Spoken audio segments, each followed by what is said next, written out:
الحمد لله الذي هدانا لهذا وما كنا لنهتدي لولا أن هدانا الله. أما بعد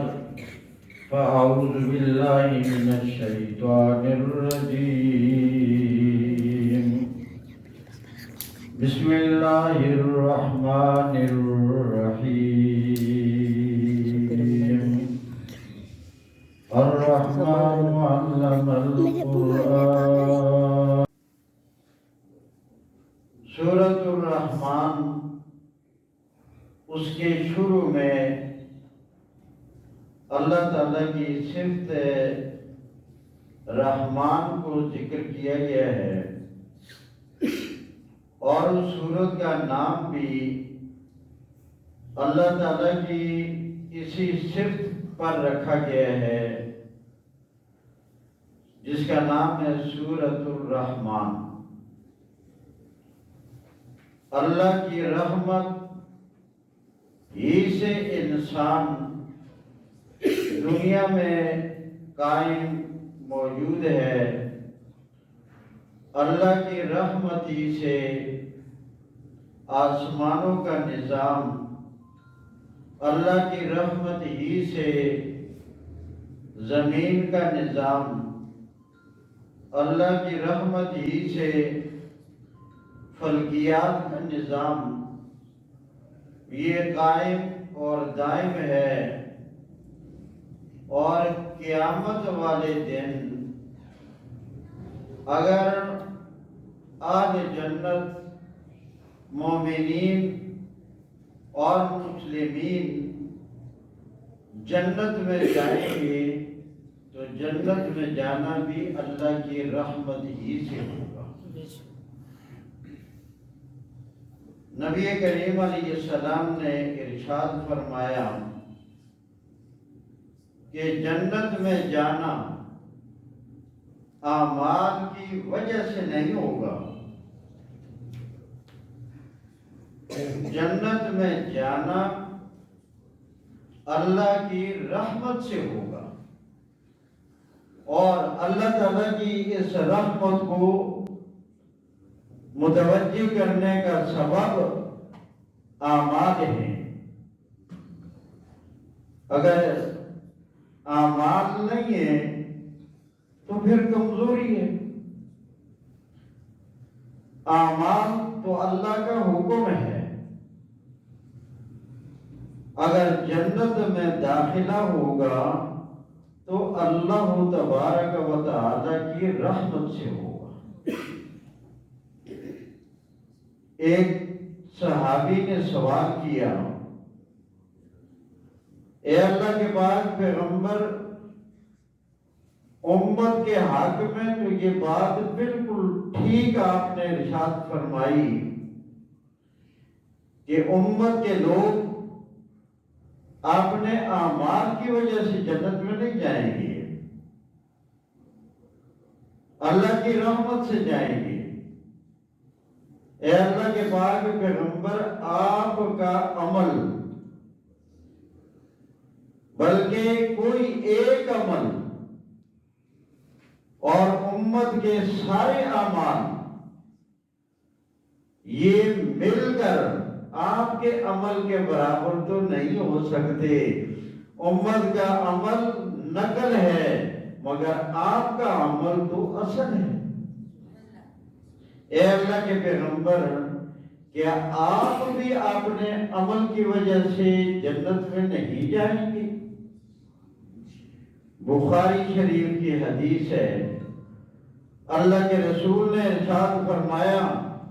میں اللہ کا رسول اور اللہ کا نبی بھی جنت میں اپنے عمل کی وجہ سے نہیں جاؤں گا، میں اللہ کی رحمت ہی سے جنت میں جاؤں گا۔ اس لیے سورہ رحمان کے آغاز میں اللہ کی صفت رحمت سے آغاز ہوا، الرحمن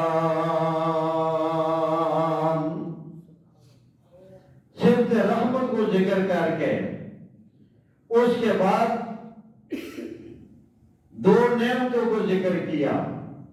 پہلی نعمت علم القرآن،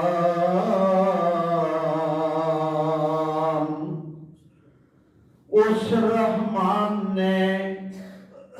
اپنی رحمت فرمائی کہ قرآن کا علم عطا کر دیا، قرآن جیسا کلام عطا کر دیا. قرآن جیسا کلام اللہ نے عطا کر دیا. سارے کلاموں کا بادشاہ اور اللہ کی ذات کا جس میں تعارف، وہ کلام اللہ نے عطا کیا اور اللہ نے اس کی تعلیم دی. سب سے پہلے قرآن کریم اللہ نے اس جہان میں جب نازل کیا تو اس کے لیے نبی کریم صلی اللہ علیہ وسلم کے قلب اطہر، قلب سلیم کو منتخب کیا. اللہ نے قرآن کریم براہ راست نبی کریم علیہ السلام کے دل پر اتارا اور آپ کے دل میں خود خالق نے جمع کیا. قرآن کریم میں ہے جب جبرائیل علیہ السلام وہی لائے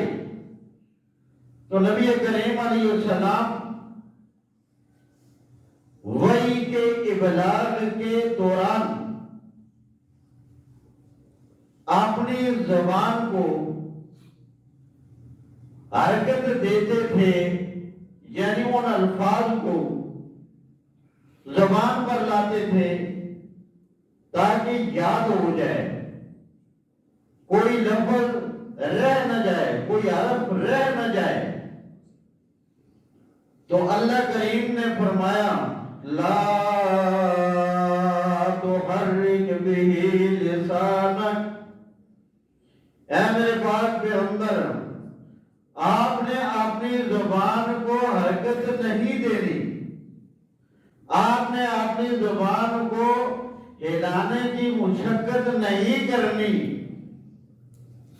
اس قرآن کریم کو ہم آپ کے دل پر اتار رہے ہیں، آپ کے دل میں جمع کریں گے.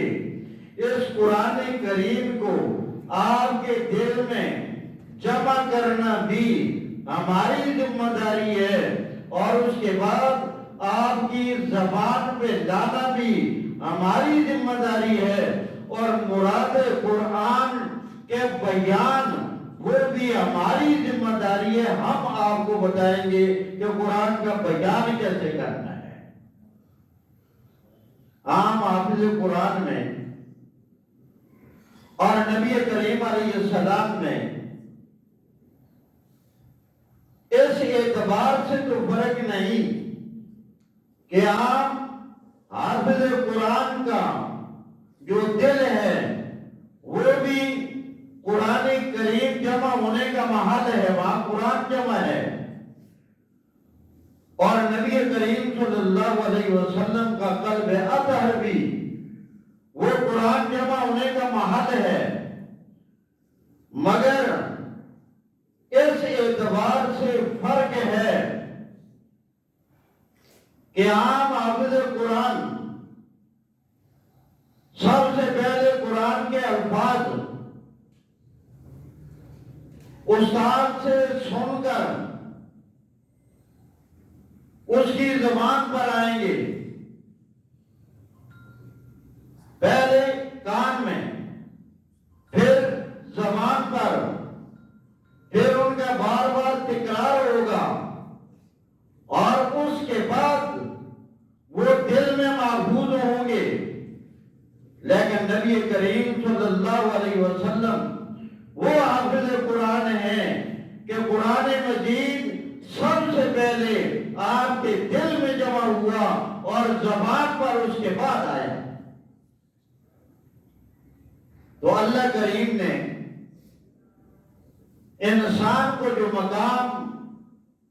فضیلت عطا فرمائی تمام مخلوقات پر، جیسے خود قرآن میں سورہ بنی اسرائیل کے اندر اللہ نے بیان فرمایا کہ ہم نے اولاد آدم کو تمام مخلوقات پر فضیلت عطا کی ہے، اور وہ فضیلت اللہ نے ایمان کی وجہ سے عطا کی، اور ایمان یہ آئے گا قرآن کریم سے۔ تو اللہ کریم نے اپنی رحمت سے قرآن کریم نازل کیا، اللہ نے اپنی رحمت سے قرآن کریم کی تعلیم، قرآن کا علم وہ ہمیں نبی کریم صلی اللہ علیہ وسلم کی وساطت سے حضرات صحابہ کرام تک پہنچا، صحابہ سے تابعین تک پہنچا، تابعین سے تبع تابعین تک پہنچا، اور اس کے بعد درجہ بدرجہ جو زمانہ گزرتا گیا اللہ نے اسی طرح وہ سارا علم ہمارے تک پہنچا دیا، اور آج قرآن کے علوم اسی طریقے سے محفوظ اور موجود ہیں جس طرح نبی کریم علیہ السلام نے امت تک پہنچا دیا۔ الرحمن وہ ذات جو رحمت والی ہے، علم القرآن جس نے قرآن کی تعلیم تمہیں عطا کر دی، قرآن کا علم اللہ نے عطا کر دیا۔ اور آگے دوسری نعمت ذکر فرمائی، خلق الانسان، اللہ کریم نے اپنی رحمت سے انسان کو وجود عطا کیا، انسان کچھ بھی نہ تھا۔ اللہ تعالی الانسان حین من الدہر لم یکن شیئا مذکورا، ایسا زمانہ بھی بیت گیا، گزر گیا، اس انسان کا کوئی تذکرہ کوئی تعارف نہ تھا۔ خالق کائنات نے اس انسان کو پیدا کیا اور وجود بخشا، اللہ نے طرح طرح کے ظاہری اور باطنی کمالات سے آراستہ کر دیا، ہر طرح کی استعداد اللہ نے عطا فرما دی، اور انسان کو پیدا کیا، وجود عطا کر دیا، اور وجود دینے کے بعد انسان کی بقا کا انتظام کر دیا۔ خلق الانسان، اور پھر انسان پر اللہ نے بے شمار نعمتیں کی، اتنی نعمتیں ہوئیں، وَإِن تَعُدُّوا نِعْمَتَ اللَّهِ لَا تُحْصُوهَا، اگر تم اللہ کی نعمتوں کو اپنے احاطہ شمار میں لانا چاہو تو تم اللہ کی نعمتوں کو شمار نہیں کر سکتے۔ اتنی نعمتیں انسان پر اللہ نے کی ہیں، مگر یا اللہ نے اپنی صفت رحمت کا ذکر کر کے پھر نعمت قرآن کا ذکر کر کے اگلی جو نعمت انسان پر تمام نعمتوں سے خصوصیت کی بنیاد پر ذکر کر دی، علمہ البیان، اللہ نے انسان کو بیان کا سلیقہ بھی دے دیا۔ جب انسان پیدا ہوا وہی منہ ہے، وہی زبان ہے،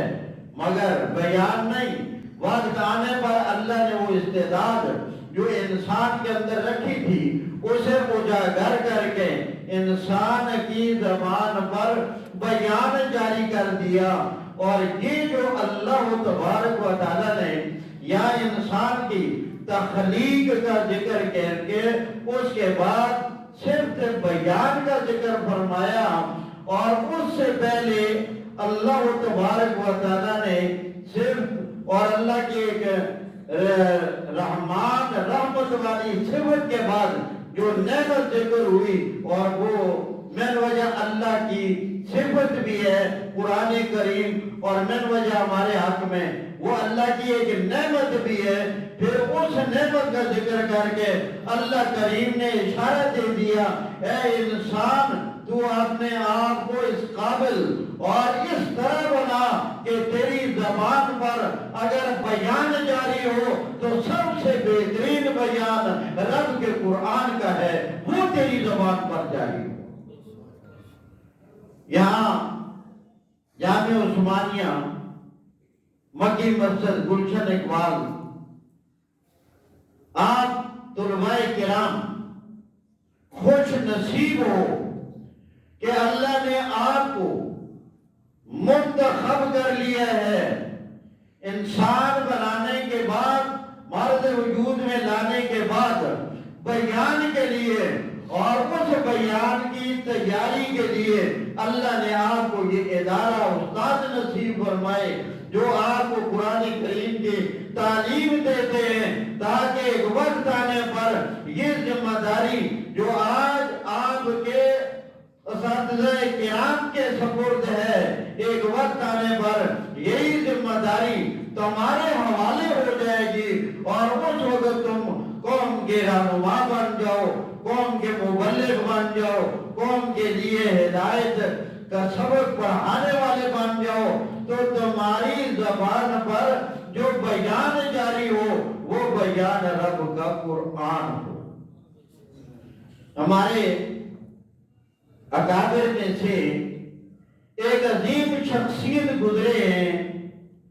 شیخ الہند مولانا محمود حسن رحمہ اللہ۔ آپ انگریز کے زمانے میں جیل میں تھے، اور فرماتے مجھے یہ فکر دامنگیر ہوئی کہ یا اللہ، آج اسباب مہیا ہونے کے باوجود مسلمان تنزل، پستی اور ایک ناکامی کا شکار کیوں ہو رہا ہے، اس کی وجہ اور اس کا سبب کیا ہو سکتا ہے؟ فرماتے ہیں جو میرے دل میں بات اللہ نے ڈالی، اللہ کی طرف سے آئی، میرے دل میں خیال یہ پیدا ہوا کہ اس کا سبب دو چیزیں ہیں۔ ان دو چیزوں کی وجہ سے مسلمان پستی کی طرف جا رہا ہے، ناکامی کی طرف جا رہا ہے، تنزل کی طرف جا رہا ہے۔ نمبر ایک کہ آپ نے قرآن کریم کو پس پشت ڈال دیا ہے۔ جس طرح قرآن کو پڑھنا چاہیے ہم نے قرآن کو اس طرح نہیں پڑھا، جس طرح قرآن کریم کو سمجھنا چاہیے